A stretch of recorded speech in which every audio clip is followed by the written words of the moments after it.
Hello, everybody. Max Roberts here with this new form of a show I've been working on that doesn't have a name yet. The name is always the hardest part, I think. But this is just a long-form interview show, and I wanted to pick some people's brains in the games industry, whether that's journalists, developers, or just personalities.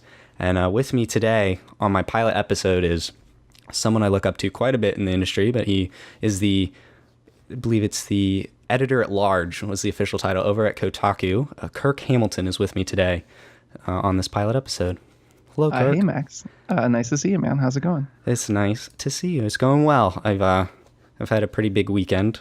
I went and got engaged and all that jazz. And Oh, wow. Congratulations. That's very exciting. yes. So that's one thing off my mind now. Lock that down. And now you just have to plan a wedding. I've heard that that's not stressful or difficult in any way.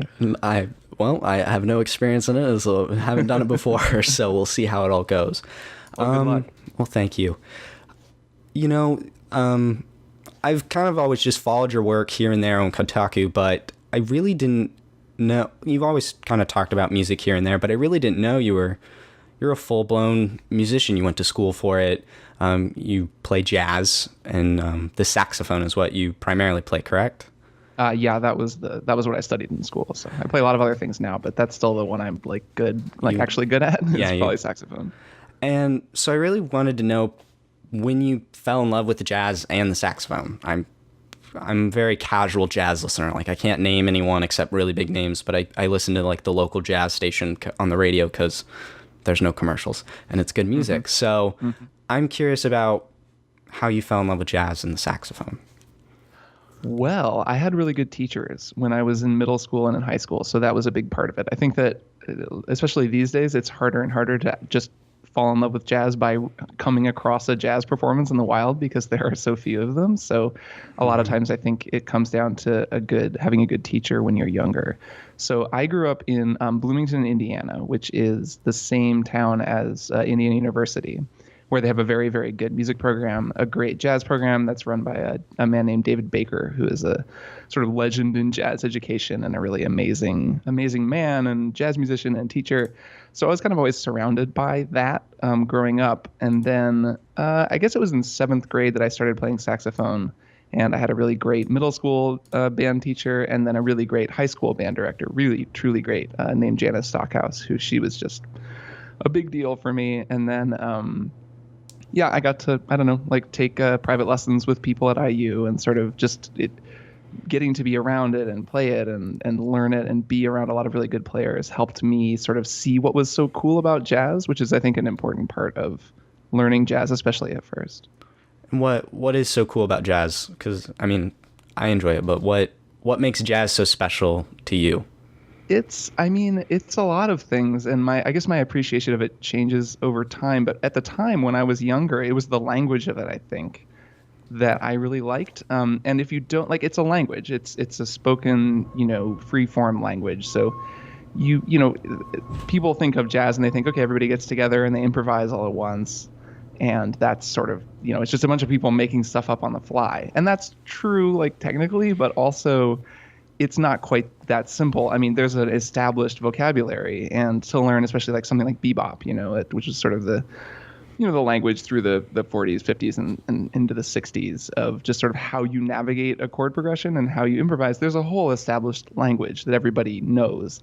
And the more you learn it, the more fun it gets to listen to it, which is sort of the paradox of jazz, is that it's a lot more fun to listen to if you can play it, at least at a beginning level, just because you then know, I remember when I was younger hearing, I think it was a Sonny Stitt recording, and he was playing a Charlie Parker tune, and Sonny Stitt is an alto saxophonist who sort of picked up the mantle for Charlie Parker. He was kind of one of the disciples of Charlie Parker, and him quoting Charlie Parker while playing a Charlie Parker song, and he played the same lick that Charlie Parker played, and realizing, sort of seeing that lineage for myself, just hearing it and be like, oh yeah, I learned that Charlie Parker solo and he's quoting it now. And just seeing, starting to see that language emerge was really exciting for me. I think that was sort of when it started to click.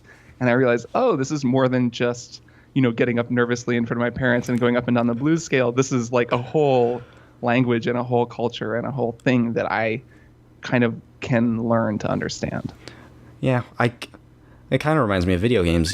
everyone knows the Mario Bros, but there's a language to platformers, for example, and you get games like Shovel Knight, which you and I are both fans of, especially the music. So that's cool to hear, because like I said, I just listen to jazz pretty casually, and you never think of the language, at least involved with certain things. There's always more to dig in and stuff. But one of the things I found was you directed jazz to high schoolers.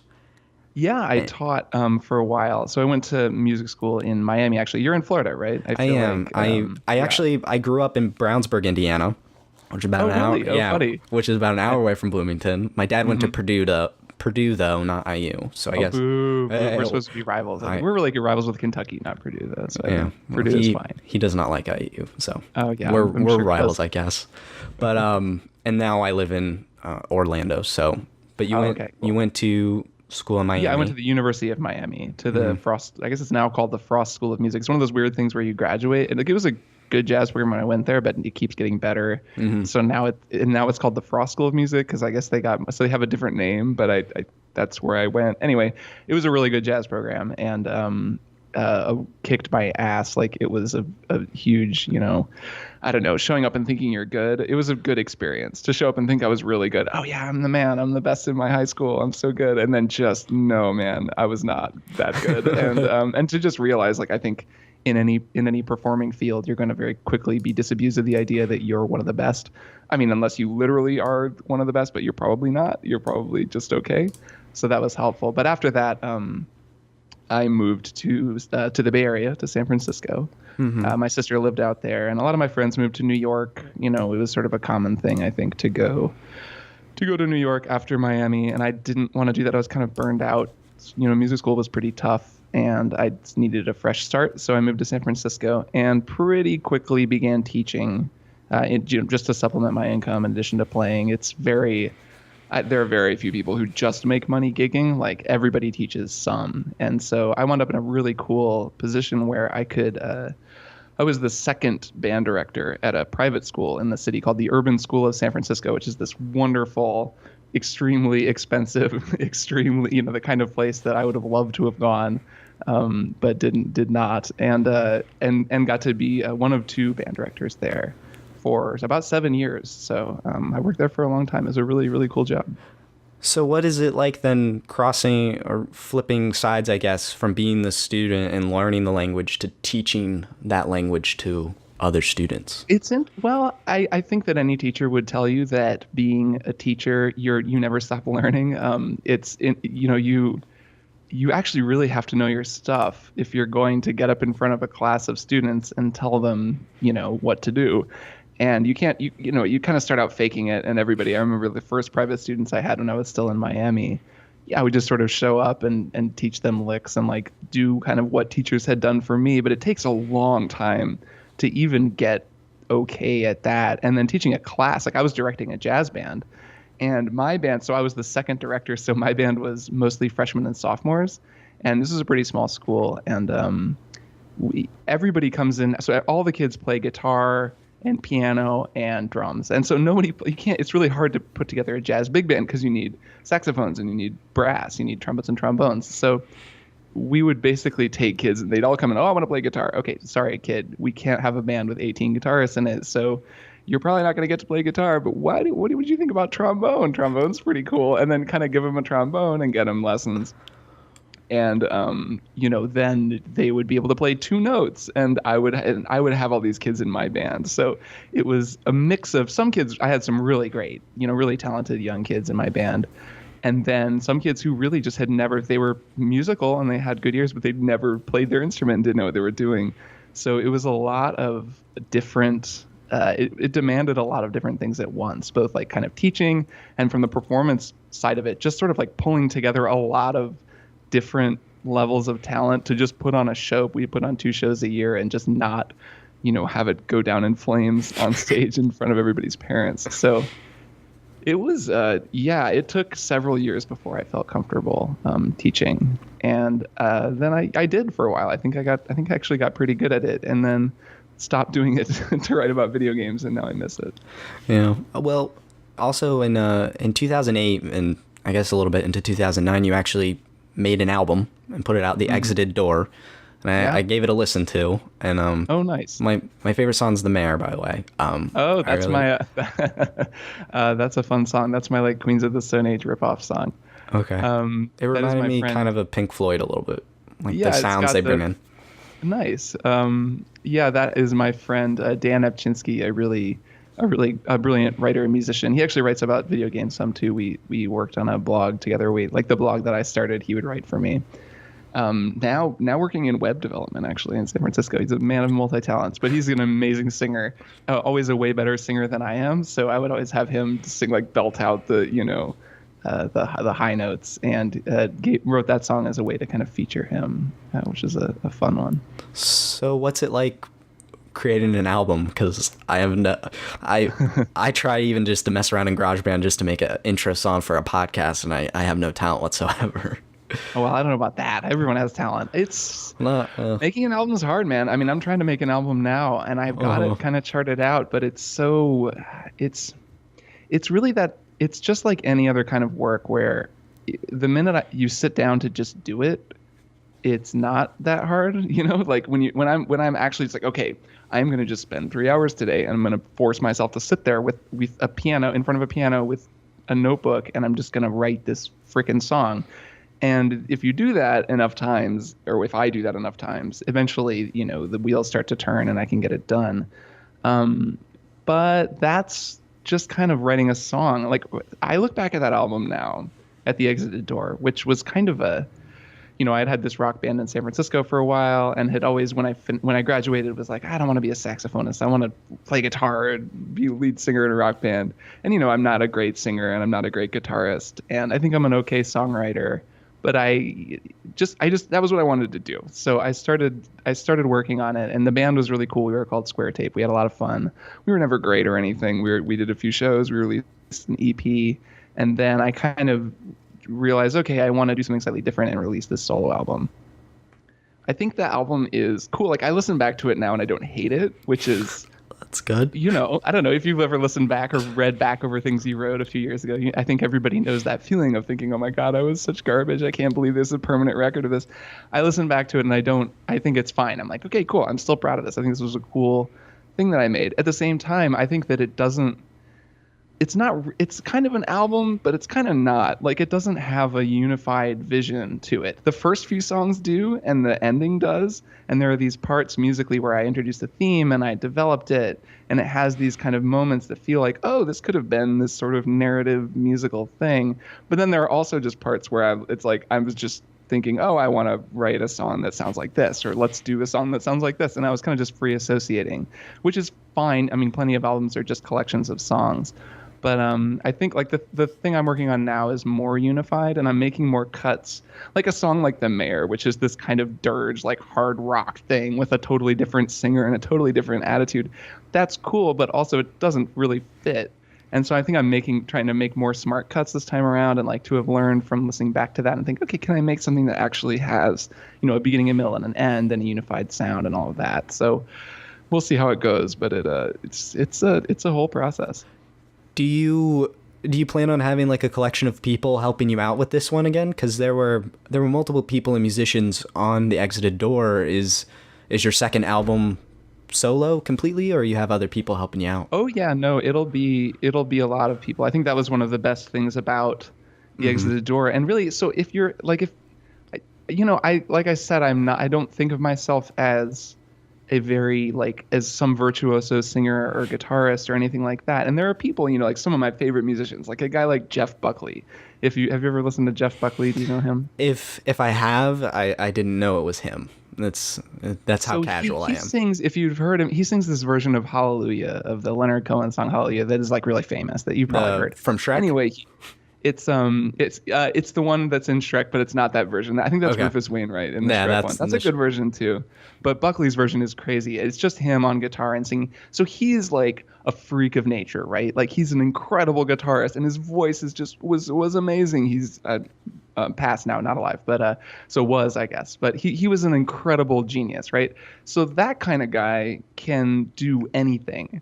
And I kind of like, I'm not that guy. Like, I can't really sing like that. I can't really play guitar like that. So instead, I tend to try to get really good musicians to come play and say, hey, this is cool music. I can write really clean charts that are easy for you to read. Like, you'll have a good time, I promise.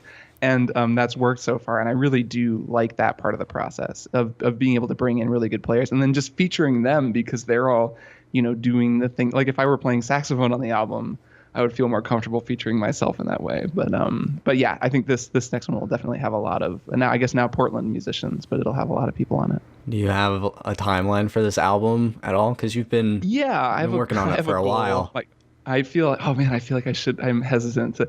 I know I've been working on it for a while. I think my plan is to have everything done, at least recorded, and be sort of in the post-production phase by July or August of this year. So I have it actually pretty charted out. It was kind of a cool process. I took a sabbatical last year to work on it. I've been chewing on these tunes for like 6 years or something. And then sort of have been this year, every morning, I've been getting up and I go on a walk and then I just sit down with a notebook and I just write lyrics and I just write music ideas. And I try to like get away from the computer and just write like by hand. And have it's been really working. And when I first started doing it, I realized, I have a whole idea for this album, and like this song and all these songs kind of fit into it. And it was sort of this really great beginning of just thinking like, oh shit, I have an album. So who knew? So yeah, that'll. I think if I can I really just need to write lyrics for a lot of things, and then like finish arranging them. And then obviously arrange the band and do all the production stuff and get the studio time and do all of that, which will be. That just takes time, and you have to plan it pretty far in advance to get good players. But I think like summer-ish is a doable goal. Is a good goal. That's pretty cool because I feel that sometimes with the writing was like I didn't know this idea was in here, and I'm sure you do too. Yep. It's like when you either start writing it or you start typing, it kind of flies out, and you're like, oh, that was in my brain this whole time. It freaks me out sometimes, that feeling, because.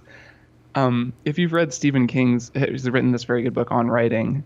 That's just him reflecting on his process, because he's this, ridiculously prolific guy who just wrote so many books. And I think cocaine was like part of that, like back when he was writing. But now, I mean, I really think that it was just he has this unbelievable work ethic. He's just like, man, when it really comes down to it, like, yeah, talent matters and like your ability matters, but really it's just sitting down and doing the work. And so often when I do what you said, like when I sit down and I'm like, oh, hey, what? Like there's an idea here. And I'm sort of, it's just coming out, whether it's writing music or writing, an article or a review or an essay or whatever. It freaks me out in a way because I think like, oh man, like what if I did this all the time? Like maybe, what are all the ideas that are not coming out? Because I'm, spending time like rewatching The West Wing or something instead of working. Yeah, I'm guilty of rewatching Breaking Bad right now. It's like I could be doing so many other things. Like rewatching shows is cool too. I mean, I only halfway feel that way. I very quickly, I think, forgive myself for that, because you can only work so much, Yeah, I haven't seen West Wing yet, so I'm guilty of that. I hear it's very good though. It's good. It might make you depressed to watch it now, but it's a pretty good show. Okay, I have it's on my short list of things that I should watch, but then Breaking Bad comes on or Avatar, and it's over. And I go back. At least you're watching good shows. Yeah. So, kind of in line with jazz, and before we switch more to your writing, I did want to ask you what you thought of La La Land, because I did see a tweet that you went and saw it, and I did as well, and I loved it, but I'm in love with Emma Stone and all that jazz. So yeah, well, right. It's hard not to love a movie with Emma Stone in it because she's amazing, and honestly, Ryan Gosling is amazing too. And they're great together. He's great. I liked it. I had some issues with it, but generally thought it was really good. So my and it relates to jazz. My issues with it were related to jazz.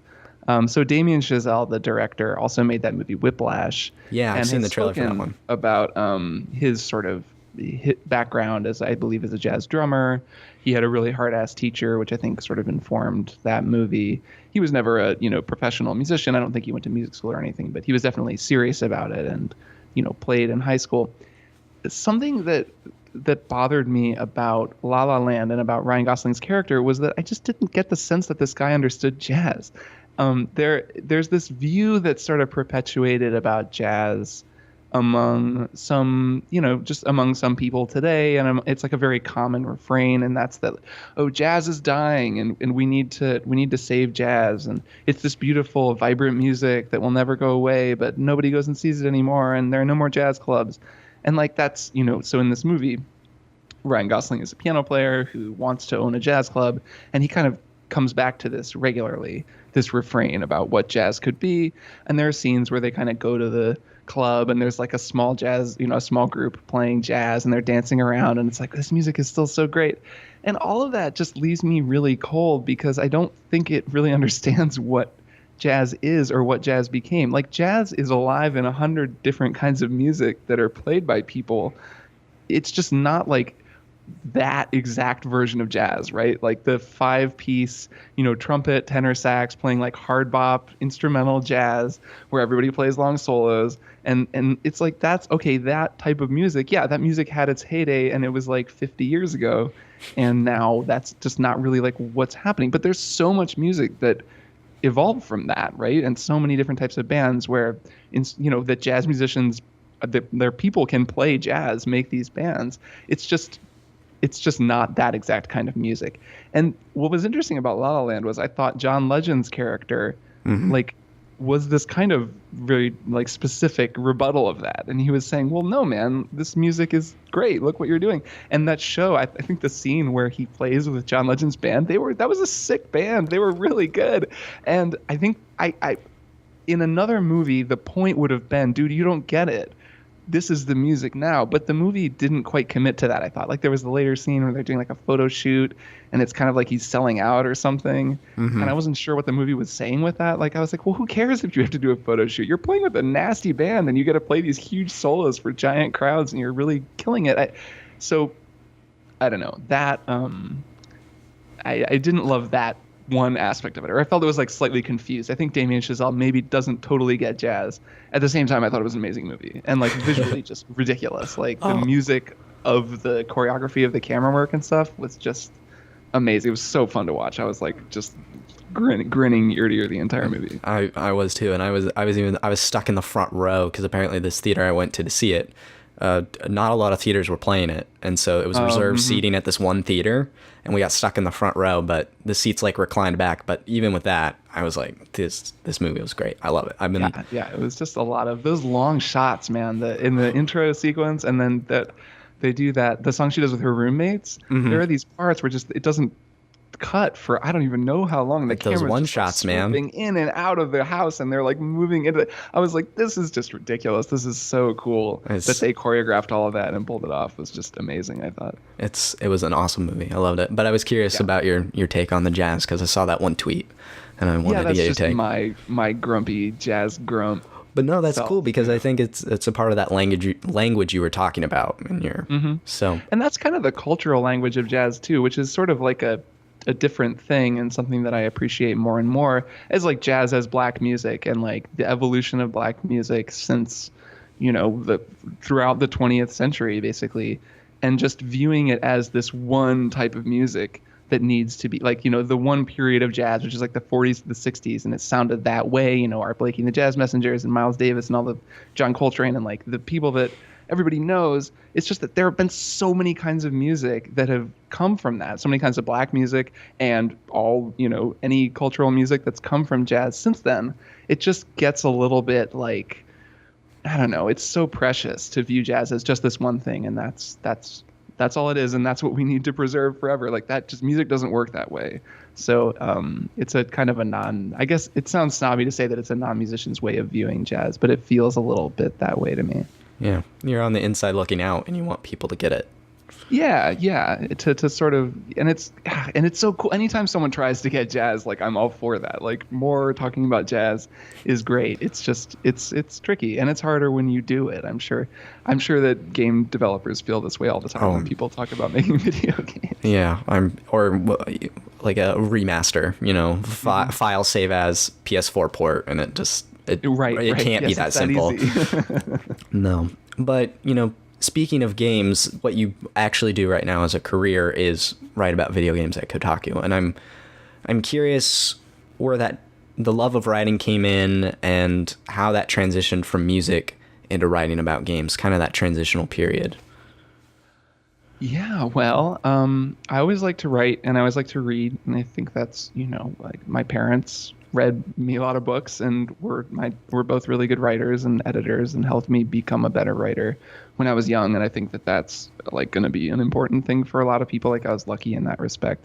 And just like in music, I think my other great teacher was my high school English teacher was a brilliant man and a really great teacher, and just instilled in me like love for writing by being a great teacher. So that I always liked to write, and I would creatively write as a kid, and I look back at stuff now that I did when I was younger and laugh that it was so obvious.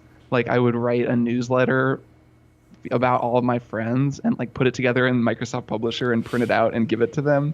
And it was all these sort of satirical articles, or I would get them to write for me. So I was like editing a newsletter, which I didn't think about at the time. And I actually didn't think about for a long time after I started doing this for a living, and then thought about it and was like, oh yeah, that's kind of funny that I would do that. So so I always like to write. And then it was an interesting transition. I mean, it was about 2008 when I moved to San Francisco. So I had been playing video games through college.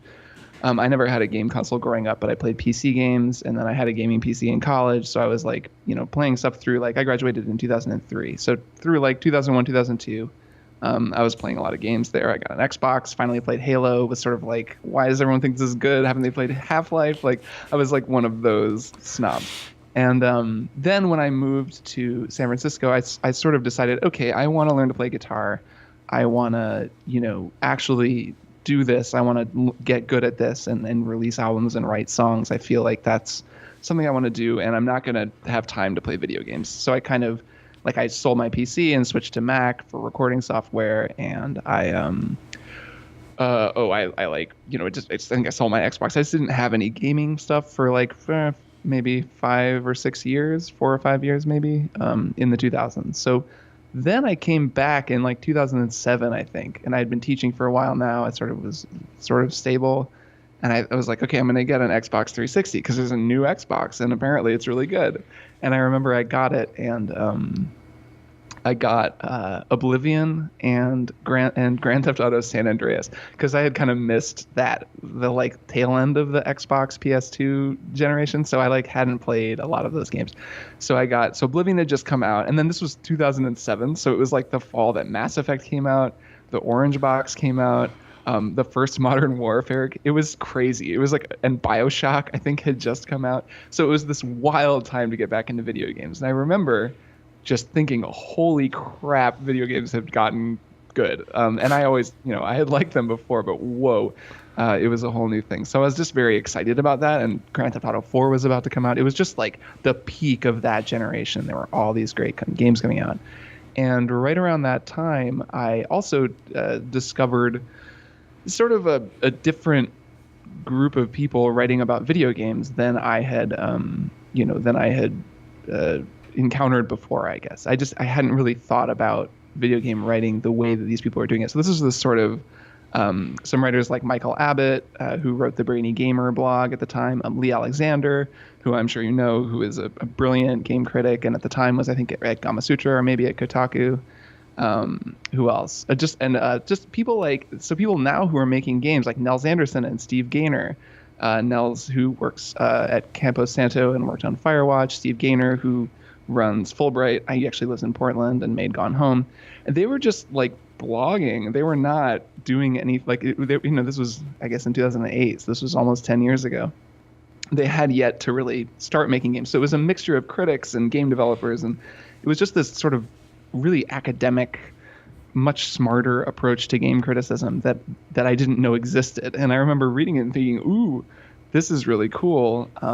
I could probably do this. I feel like if I had the games literacy, I could write this well, and I could probably bring something new. And then I was also thinking, I have this sort of different background, and I learned music and did all these different things. So maybe I have a place here. And that was just sort of like the beginnings of, okay, I'm going to start getting involved in this scene. That's pretty cool. So because I dug around and I was reading some of your older stuff, and you did a lot of freelance. Well, you started gaming. Is it Melodico? Am I saying that correct? Gamer Melodico. That was the name of our blog. You guys had the blog, and then you freelanced for Paste Magazine and Joystick and Mm-hmm. Edge and all that stuff. And I even found, I think it's your Pac-Man piece. What is it on? What's the title of that one? For Kill Screen. Was that the Onward Pac-Man? Onward Pac-Man. Man, that's right. Well, So that was such a cool period of time. So I basically had decided I want to get involved in this scene, and I started out really just I think I just had my own blog at kirkhamilton.com, which is still, I don't really update it, but it's still there. It's just this sort of like grab bag of whatever I'm working on or whatever I'm thinking. I think for a while I was like updating it every day. Like it was supposed to be some blog that people would read, but nobody ever read it. It was just whatever. Like 3 people would when I put it on Facebook. And then I sort of but I would write some articles about games because I think, like one guy, Mitch Kerpata, who I don't believe writes about games anymore, but he had his own blog. He had a blog called Insult Sword Fighting, which I loved just because, like I found it and I was like, oh man, this guy, first, he's really smart. He's writing cool things. And his blog is called Insult Sword Fighting. Like this is a whole language, a whole culture that I didn't even realize that there were these smart people who would make a joke like that. Because of course I'd played Monkey Island. I got the joke. I thought I was so cool. And I remember I would leave comments and say, oh, hey man, I liked what you said about Rock Band. And I'd write a blog post that was like, here's what I think, and sort of engaging that way. And then talking to more people that way.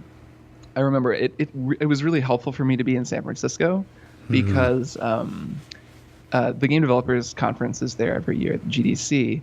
And a lot of these people came to that because that was sort of a nexus it's a good place to go if you're sort of really into critical, like very high level game stuff, just because it's a lot of, developers talking very theoretically, and there's a lot of that happening. And I remember when people came to town, the year after I had sort of met them, I arranged to go meet them and to just say hi. Like I didn't have a pass, I couldn't get in. I was just some guy with a blog. But I had been emailing and saying, hey, I'd love to come say hi. And Michael Abbott, actually, the Brainy Gamer, was just like the most lovely man ever. Was so welcoming and so nice, and was just very good at connecting people and bringing people together. Excuse me, I get some water. So that was really cool, and sort of led to, now I'm starting a blog. So then we started Gamer Melodico, and I started it with an article I wrote that was like about Mass Effect, like a joke post about like a hipster Mass Effect that was stupid. It was a stupid joke, but I think I sent it to Lee. I didn't even know her. I was like terrified of Lee at the time. And I emailed her and was like, hi, you probably, I don't know, you live in Brooklyn and you talk about hipsters, so maybe you'll think this is funny. And I think she like tweeted it or something. And then it wound up getting republished by Kotaku. And it was just this sort of like, one thing leading to another of sort of networking and talking to people and engaging with their stuff and leaving comments. And pretty soon that led to the freelance things you mentioned, like freelancing for Jason Killingsworth at Paste and for Justin McElroy at Joystick, and sort of getting my foot in the door at a few different places. And then, so yeah, you even mentioned that the Kotaku republished that Mass Effect article and stuff. So you got your foot in the door and all that jazz, but how did you become editor at large? You've done different things at the company, and you write a ton of reviews and other pieces, but reviews are my favorite part. But how did you get to editor at large? You mentioned you had a sabbatical. Yeah, I mean, so I've been at Kotaku for 5.5 years now, which is crazy, as a full-time staffer. So that was, getting republished. So we rarely republish people anymore, but this is a while ago. This is like a whole regime of Kotaku ago. Yeah. And I think Gawker media sites in general, back when Gawker existed, RIP, would do more republishing. And, it would just be, we'd find somebody who wrote something cool and say, hey, can we run this on Kotaku for a few million people? And a lot of times people would say, sure. And it was a very, I was always happy to do it because, hell yeah, it was really cool to see my writing on a big site like that. So I think I got republished a couple times. Sorry, I'm just choking. I got republished a couple of times, and I do remember at one point, it was Stephen Totillo had asked me to I think I had pitched him and said, I want to write about Inception. for you because I saw it and I have this like angle on like a review of the movie. And he had said to me, no thanks, like we're gonna review it ourselves, like we're gonna handle it ourselves. So I said, okay, whatever. And then I published my thing, and I remember my thing did pretty well. Like they liked it, and I remember him saying, okay, actually, on second thought, can we republish that? And I was like, okay, but after this, we need to start talking about like you paying me to write things for you because like it was kind of like I had written enough things I think that they wanted that I was saying, okay, look, I'm demonstrating that I'm like doing good enough work that you want to publish my stuff, so let's move it along. And that, so at the same time, it's I'm gonna your... clear my throat once and for all.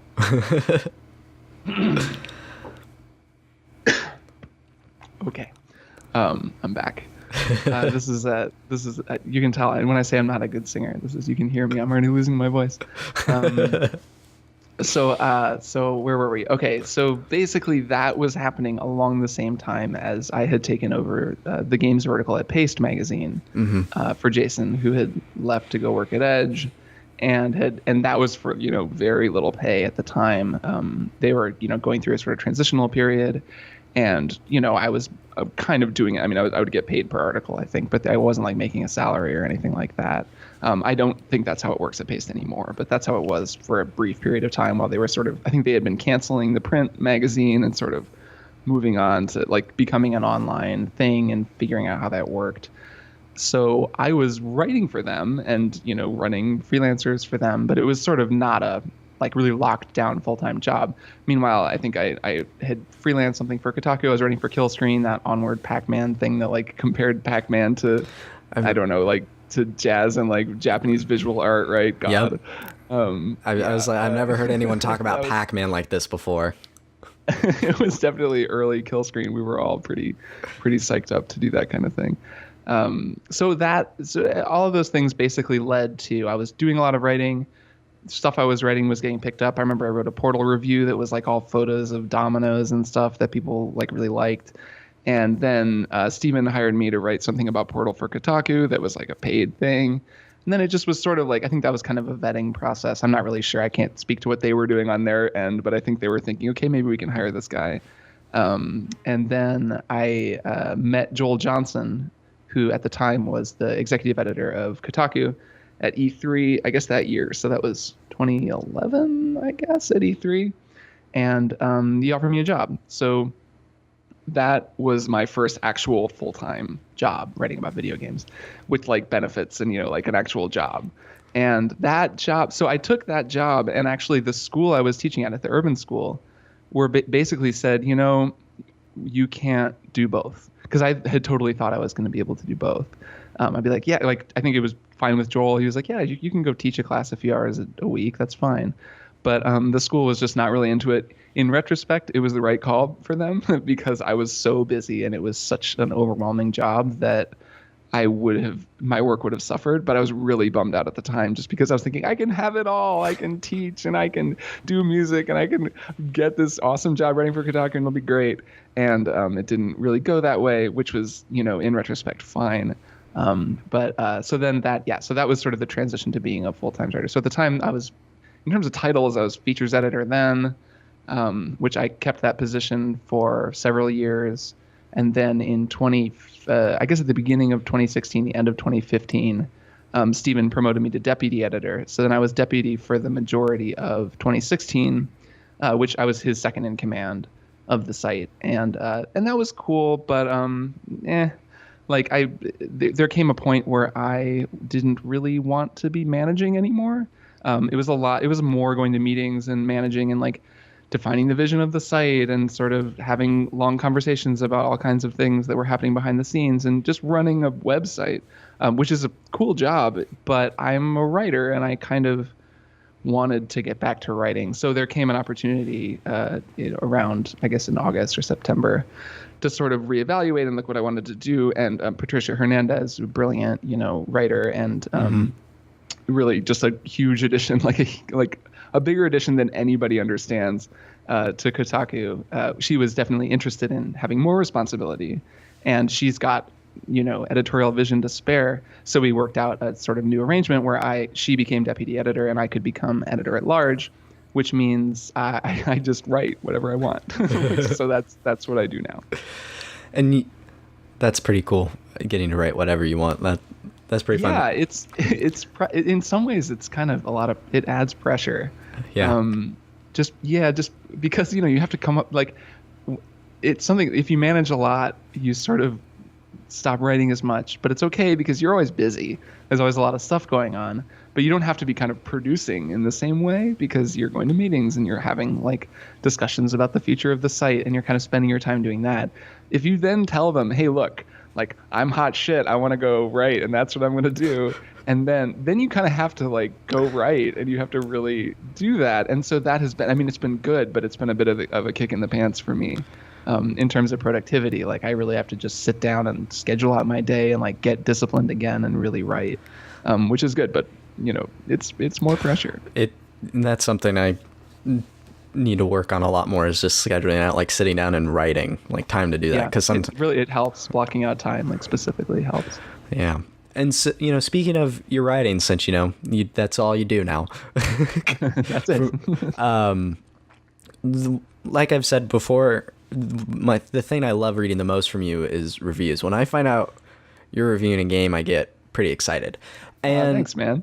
And all your reviews are different. They all have your voice. I can tell it's a Kirk Hamilton review, but they're so different. Like, your Inside review is short and sweet. It's blunt. It's like, go play Inside. Then your Machine of Pigs is pretty darn hilarious, but it's about a horror game. And Witcher 3 is just super long and good. I love Witcher 3 review. And your Danganronpa one with Jason is this like back and forth, almost like an AIM conversation or something. Like, you guys are just talking about Danganronpa. How do you approach the style for a review for a game? Like, when do you figure out how you want to write it? Usually as I'm playing, there's usually some sort of process there. So sometimes a review will have like real concept behind it. Like, I'll just sort of have an idea, like the Amnesia Machine for Pigs review. There was this whole joke about the note moment in a horror game, which just was something that I was struck by repeatedly playing that game, that I've been struck by in other horror games, which is just the moment where you're standing there and there's a door you have to open and you're like, I don't want to open this door. I just, nope. Like, I'm not really interested in that. And like, that feeling is funny, like, and it was fun to creatively come up with this way of showing all those moments with like note written on each one and make it into this running joke and to end the review with it. Like, it gave it a nice little foundational structure. Then there's like a more standard review in the middle. And like, what I like about that, looking back on it, on that kind of an approach, is that it gives you a sense of how I felt when I was playing the game, which, the more I've done this, like, I don't think I would have said that that's like what I was trying to do when I first started writing about games, but the more I do it, the more it becomes a conscious thing. That's what I think a really good game review should do. It should provide analysis and, a good understanding of the game and a sort of overview of it. More than anything, it should allow the reader to sort of experience what you experienced when you were playing the game. And, hopefully that experience is something interesting. Like, assuming that you're, an interesting person or a human being who had a human response to a game and you're writing about it, you probably have some interesting thoughts about it. So then if you can convey that feeling of like in the moment to someone reading, they're going to get something out of the review. Like, they'll come away thinking, oh yeah, like, I get that. Like, I totally understand that no moment thing, like I know, I get what he's saying there. And like, that helps convey like something fundamental about the game, which is like what I think a good review should do. So, not every review I've written has some kind of gimmick, or like, I hesitate to call it a gimmick because I actually don't think that it is. I think that they're just like creative ways of doing the same thing, which is always supposed to be like, communicating what it's like to play the game. But like, a gimmick would be like writing a review like in code and making people like decode the code. I mean, I guess even then you could, if the game was about decoding codes, maybe that wouldn't be a gimmick. But you know what I mean? Like, it's to do something that creatively tricks people into seeing things through your eyes is like not really gimmicky. It's more just like requires a sort of more than just writing some paragraphs. But I don't know. I've written plenty of reviews too that are just here's the intro, like here's what I thought, like here's the Yeah. conclusion. You know, there are games that Well, don't expect that. your Gravity Rush 2 one struck me as more like Yeah, traditional like that fun. was a really straightforward, right? And actually, sometimes I think with games, well, I guess it depends. That's not really true. I was gonna say with games that are mixed, it tends to be more that way. Because I remember Mirror's Edge 2, I reviewed that last year, and it was kind of just like, okay, it's fine. I don't know, it's not very memorable, but it's not bad. But I didn't hate it. And Gravity Rush 2 was very like, oh man, like I really love some things about this game, but some things about it drive me nuts. And I think feel like I'm playing it safer maybe when I'm in that mind space, just because I want to be really sure that I'm fair to the game, because I know that I'm kind of taking it to task for some things. So I'm less comfortable getting totally creative, because one issue with getting really creative with a negative review, which I have done, but you do run the risk of sort of doing that thing that I think is really prevalent in video game coverage, like on YouTube and stuff, where you're just going to town on a game really with like gleeful creativity, but it's still kind of shitty, right? Like when you're like using your full sort of creative critical power to talk about how bad something is, like that can be very cathartic, and it can be fun, and it can even be enlightening, but you also run the risk of sort of overkill and just kind of coming off like an asshole, and I try not to do that, at least. No, okay, I can see that. I actually got to review the Amnesia collection for PS4 not too long ago for a website, and I had never played the Amnesia games before, so I was actually really excited to go into Machine Picks because of you. But I also played the Dark Descent and Justine, and unfortunately, I don't know if you played the port, but the port was not good. It was not a very good port of either of those, any of those games, and I was struggling. I was like, there's a heart of a game here, but it just runs like garbage. That's tough too, man. I think like that. That's something that frustrates me a lot with reviewing new games, is the technical aspects of them, because like when you're talking about a port, really like Amnesia is a pretty cool game if you just play it, not as a bad port. But if you're playing a bummer port, it then gets very hard to sort of differentiate like the technical aspects of just, this doesn't run well, this isn't well done, this isn't well implemented, from, is the game very fun?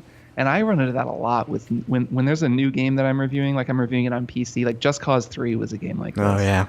Where it just had all these technical issues, and it drove me nuts trying to review it, because none of the I don't want to talk about frame rates, and it's just not interesting to talk about. It's much more objective and easier to talk about. You can say, well, I got an average of 43.7 frames per second when things got busy, but otherwise it was, but that's not really what I'm about as a writer or whatever. It's not very interesting. So it actually makes me, one thing I'm going to be doing more as editor at large is reviewing older games, just going and re-reviewing games that came out 2 or 3 years ago. Really? Okay. Like I'm currently writing a re-review of Batman Arkham Knight, which has been fascinating and really fun, because that game both was so dominated by the talk of the messed up PC version when it came out, and now they've patched it to where it's not great, but if you have like a pretty fast card now, it's not a big deal.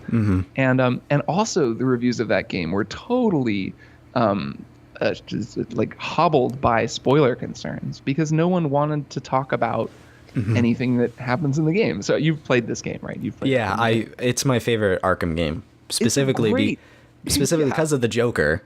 Yeah, it's a great game, and it's an amazing. It's really a good story. Obviously, it has issues, but there are so many reviews of this game, and people who talked about this game, like there were reviews that don't mention that the Joker's in it, for starters, which is ridiculous when you think about how completely foundational the whole idea.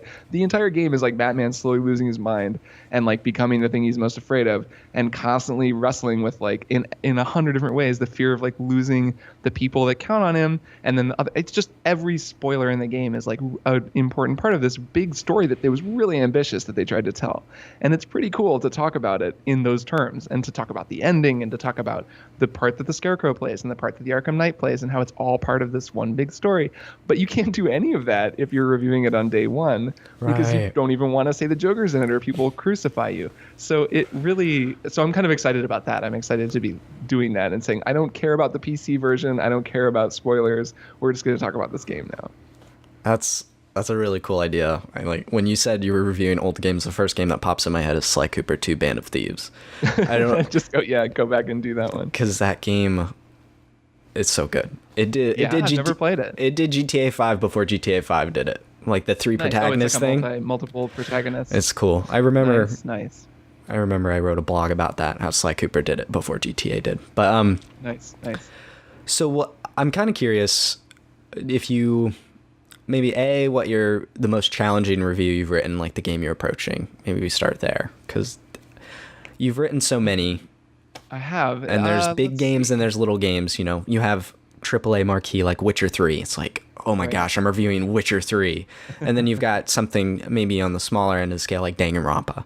Like which one's the most challenging one you've written? Is it? I think. Well, let's think. I mean, it's funny. The Witcher 3 was not a very challenging review. Because it's so good. I read that not that long ago and was like, I'm pretty happy with that review only because I love that game so much now. Like now I'm actually like a fanboy when I talk about The Witcher 3, like to a stupid degree. Like Luke Plunkett, one of my fellow Kotaku writers, and I will just nerd out about that game on DM and how much we love it. We love everything about it. At the time, I was way more measured, and I'm actually kind of impressed with how measured the review is. It's clearly a very positive review, but it never falls into the sort of, it'll blow your mind, it's storytelling like you've never seen before, which is sort of nice to read, and I like that about it. But actually, that was a pretty straightforward one to write. Most recently, I think No Man's Sky was a very challenging game to review that I was glad I reviewed, and that I got a lot of very helpful editing from Stephen Totillo on that review. And I was very happy with like how that review was received and how it came together. But that was a challenging one and required a sort of very specific, distinct approach. Okay. I remember reading because your review for No Man's Sky came out much later than other reviews, right? Or not much later, but a little later. It was later, yeah. I think it was a week or two after the game came out because I played it twice. I basically played it twice, yeah. I played it on PS4, had hated it, and then played it again on PC, and just decided to try, playing it a different way, and staying put and really doing trying to exhaust the thin systems that there are in that game of naming things and charting a planet, and not just exploring, because the thing that just killed me with that game was that the more you travel, the more apparent it is how totally shallow it all is and how nothing means anything. And then I remember just slogging my way to the end. Did you ever get to the center of the galaxy or watch the? No. But you know what happens? No, not a clue. I didn't even care. Go for it. So, spoilers for anyone listening. You get to the middle. You get to the middle of the galaxy finally. You follow the Atlas stations, and it gives you this philosophical stuff.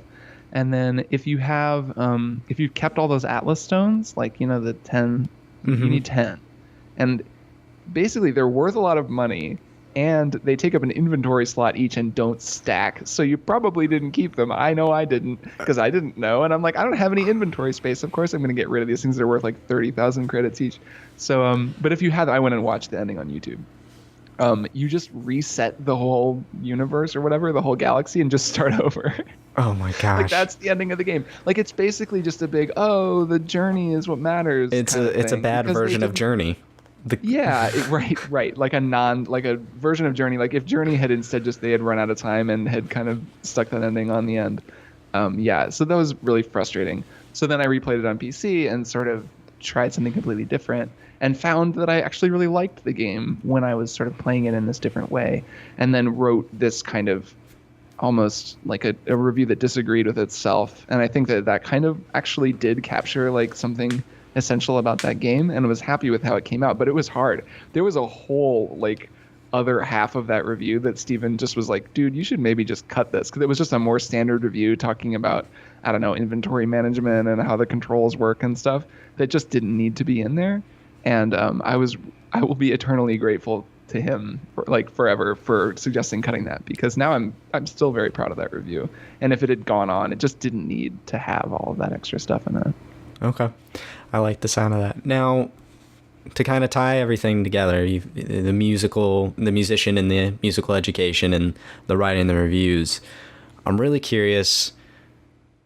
You've written a few pieces where you tie in music to things, like the Pac-Man article we mentioned before, or you've featured Shovel Knight's music, or even Tales from the Borderlands, and you've gone on some podcasts to talk about it too.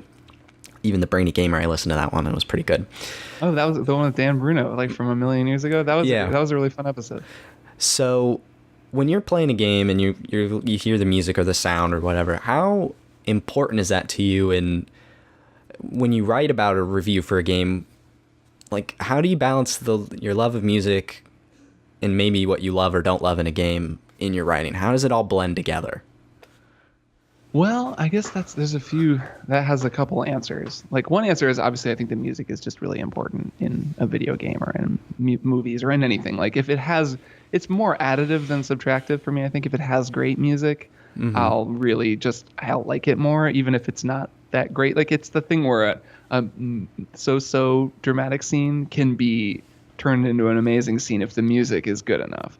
And then if the music just kind of isn't great, then I'll sort of notice at least, but it won't be a huge deal. It's not the kind of thing where like I weight that more than other stuff. In fact, I'd say I'm more heavily weighted toward just straight up gameplay. Like, does it feel good? Does it work well? Is it well designed than anything else these days, which is obviously not the only way to look at a game, but that's more what I go for.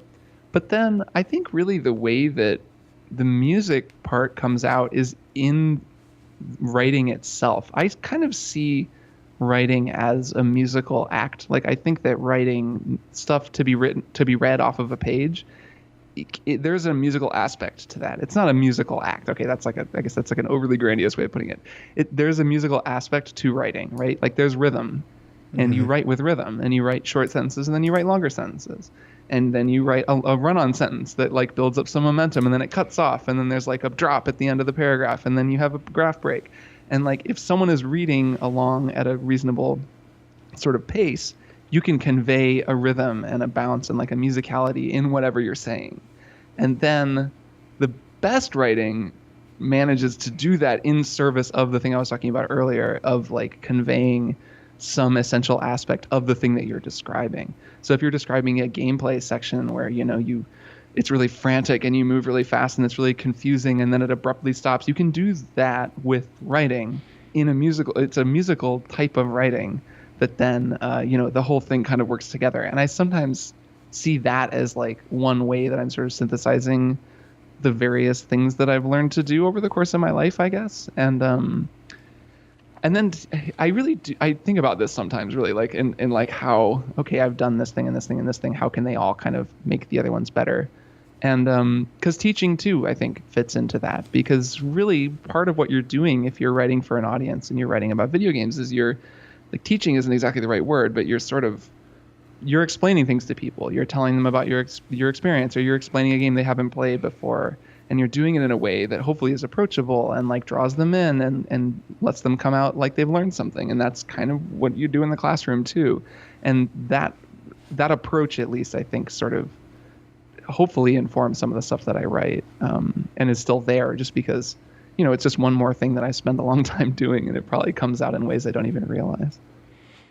No, I get it. Your reviews definitely have a flow. It's one of the things I look forward to the most. Like I keep saying that, like I really do look, not to gush all over this. No, that's cool, man. I really appreciate it. One transition I'll always remember, your Witcher 3 one, where you went from talking about the relationships in the game to the sword fighting. Yeah, I think I just was talking about a mod for that game where like Geralt does not automatically resheath his sword after combat, and someone's like, oh, he doesn't, does he, or something like that, just because with that game you're always half talking about sword fighting and half talking about sex. Yeah. Wasn't that a mechanic in Witcher 2 where it didn't auto sheath the sword? Yeah, and I got some mod for The Witcher 3 recently that turns that off, so you can he just keeps his sword out. I don't know, like because it's realistic. I'm not really sure. It's a pretty good mod though. Oh, I only played on PS4, so I don't have the whole PC experience with that. But yeah, I only just started modding it really, but it's I prefer it on PC, but I played on PS4 too, and it's fine. Yeah, that game is so good. Yeah, it's so good. I'm playing a new game. I'll never not be playing that game. I actually I never got to Blood and Wine. Like I bought it, but I never got. You played the Hearts of Stone. Oh, it was so good. It's better. Blood and Wine is really good. Play it sometime, but it's not. It's really good. You'll like it if you like The Witcher 3. It's just that Hearts of Stone is brilliant. Is friggin' amazing. Oh my gosh, it was. You and I could talk about The Witcher 3. We could do a whole episode about The Witcher 3, I'm sure. To wrap it up here, to bring this to a conclusion, I'm curious just if you have any advice for listeners, whether they're musicians, writers, or even we didn't talk about it, but Destiny Guardians. Maybe there's advice you have for Guardians, or new advice is wait for Destiny 2 and don't play anymore. Yeah, or new Witcher. Any advice for anyone, something you want to share with people that will be listening? I think so. Well, if anybody listening is thinking about getting into writing or getting into music or trying to find a way to sort of make a living doing this kind of stuff, which granted I feel extremely privileged to be able to do and really love doing, and I'm regularly grateful for the fact that I get to do for a living things that I really like. The way that everybody approaches it differently, and there's no one path to success, and everyone will tell you the same thing. They'll say, well, everybody gets there a different way. I was like random jazz musician teaching high school kids how to play trombone, and then now I'm writing at Kotaku, so who knows how it can go different ways for different people. But one thing that I've always one approach that I've always kind of taken is what I called it the bag theory, but it's sort of the idea that you have a bag, and this is like a jazz term, or James Brown, Papa's got a brand new bag, you've got a bag, and your bag is that's my bag. People will say that, and what goes in your bag is something you're good at, or something you care a lot about, or something you know a lot about. And so you're say you're a long distance runner, well, that goes in your bag. And you're good at piano, so that goes in your bag. And you're et cetera, et cetera. For me, it was I like video games, so that's in my bag. And I like to write, so that goes in there. And I learned how to play saxophone and got good at jazz, okay, so that goes in there.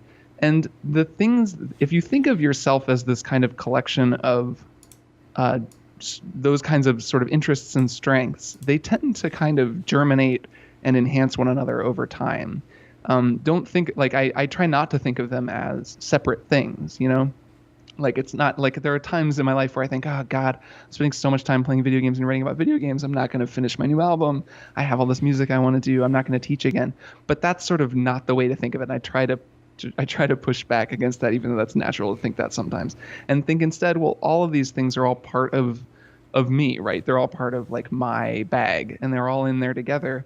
And over time, you kind of have to be patient, but they do kind of influence and enhance one another to where, the one thing that you really like to do will be better because you took the time to do something else and put them next to each other.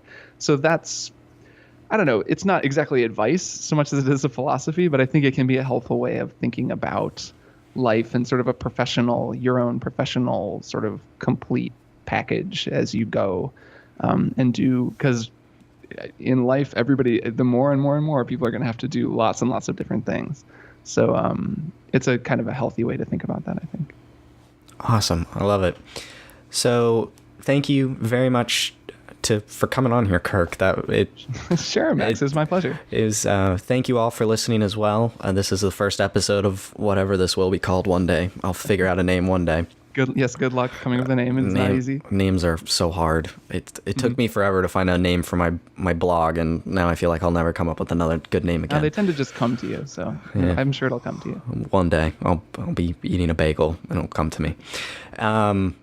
If you want to find myself, you can follow me on Twitter at Max the White. If you want to find Kirk, he's at Kirk Hamilton. Is that correct? Yes, that is correct. And he writes over at Kotaku every day, all sorts of cool stuff. Editor at large, gets to write about whatever he wants.